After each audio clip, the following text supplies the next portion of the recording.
আমাদের সংস্কৃতি, আমাদের সংস্কার সর্বদা থাকবে আমাদের সাথে। ভারতের মহান গ্রন্থ আর কাব্যের সম্পূর্ণ সংকলন। সাবস্ক্রাইব করুন তিলক। সামন্তক মুনির খোঁজ করতে করতে যখন ভগবান শ্রীকৃষ্ণ জামবন্তের গুফায় পৌঁছান, তখন ওইখানে উনি জামবন্তের প্রার্থনায় ওনাকে আবার নিজের শ্রীরাম রূপের দর্শন করিয়েছিলেন। প্রভু, কত প্রতীক্ষা করিয়েছেন আপনি। আমি তো আপনার জন্যই এই জায়গাতে সাধনা করছিলাম।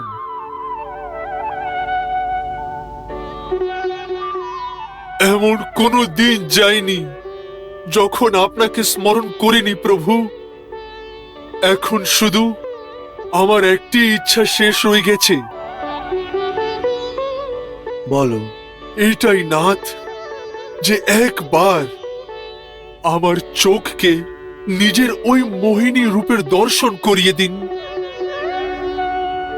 কেন আমি আপনাকে আজ পর্যন্ত দেখার জন্য আমার চোখ ত্রেতা যুগ থেকে আজ পর্যন্ত খোলা আছে, আপনার প্রতীক্ষায়।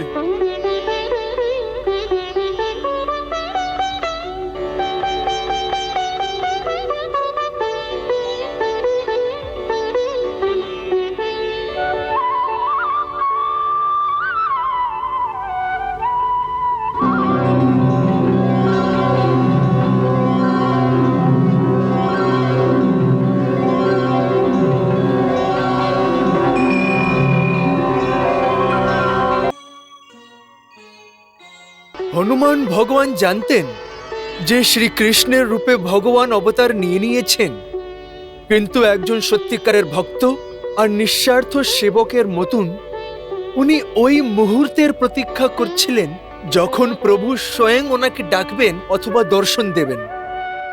কারণ স্বামীর আজ্ঞা ব্যতীত সেবক যদি নিজের ইচ্ছে অনুযায়ী নিজের মালিকের সম্মুখে চলে যায়, তাহলে সেবক ধর্ম অনুযায়ী এটা সেবকের ধৃষ্টতা বলে গান করা হয়।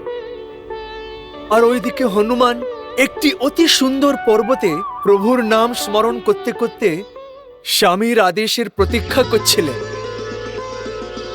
শ্রীরাম জয় রাম, জয় জয় রাম। শ্রীরাম জয় রাম, জয় জয় রাম।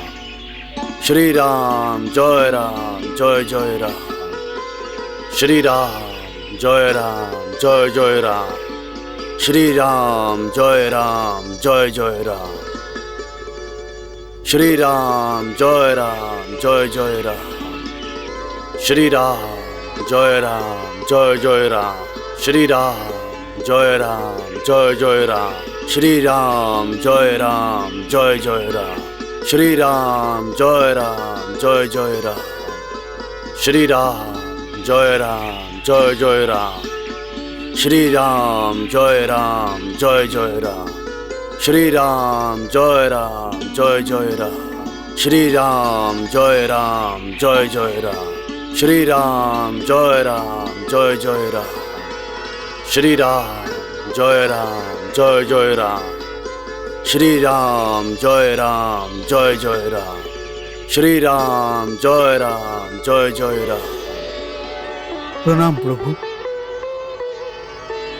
প্রণাম ভগবান। বলুন, কেন স্মরণ করেছেন আপনি আমার? প্রভু, ভক্ত সদা সর্বদাই ভগবানকেই সম্মান করে থাকে, আর আমি তো শুধু আপনারই ধ্যান করে থাকি। আমার অংশ অবতার এবং পরম পুত্র হনুমানও শুধু আপনার ধ্যানেই মগ্ন থাকে। হে মহাদেব, ঠিক যেমন একজন মায়ের ওর নিজের বাচ্চাদের ওপরে সর্বদা ধ্যান থাকে, ঠিক ওইভাবেই ভগবানেরও তার ভক্তদের ওপরে সর্বদাই ধ্যান থাকে। কিন্তু মনে হচ্ছে যে যুগ যুগ ধরে আপনার দর্শন পাওয়ার অভিলাষায় পৃথিবী লোকে আপনার ভক্ত হনুমান যেভাবে আপনার পরীক্ষা করেছে, তার উপর আপনার ধ্যান কখনো যায়নি। হে মহাদেব, নিজের ভক্তদের পালন করা এটা তো দেবতাদের ধর্মই। আপনিও তো জানেন কৈলাসপতি, যে হনুমান ওর ভক্তির কারণেই এত উঁচুতে পৌঁছে গেছে যে এখন ভক্ত এবং ভগবানের মধ্যে আর কোনো পার্থক্যই থেকে যায়নি। হে শিব, ধর্মের রক্ষা এবং স্থাপিত করার জন্যে আমার কাজে আমার হনুমানের মতন ভক্তদের ভীষণ প্রয়োজন আছে। ধর্মের বিনাশ না হয়ে যায়, এর জন্য হনুমানের মতন ভক্তদের চিরঞ্জীবী হয়ে যাওয়াও অত্যন্ত প্রয়োজন। এটা তো ঠিক আছে প্রভু, কিন্তু আপনি সত্যি সত্যি হনুমানকে দর্শন দিয়ে কখনো কৃতজ্ঞ করবেন?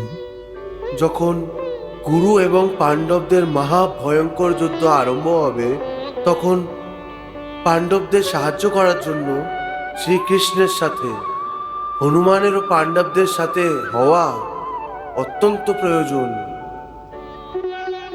এই যুদ্ধের আগেই আমি হনুমানের সাথে শ্রীকৃষ্ণের দর্শন করিয়ে দেব।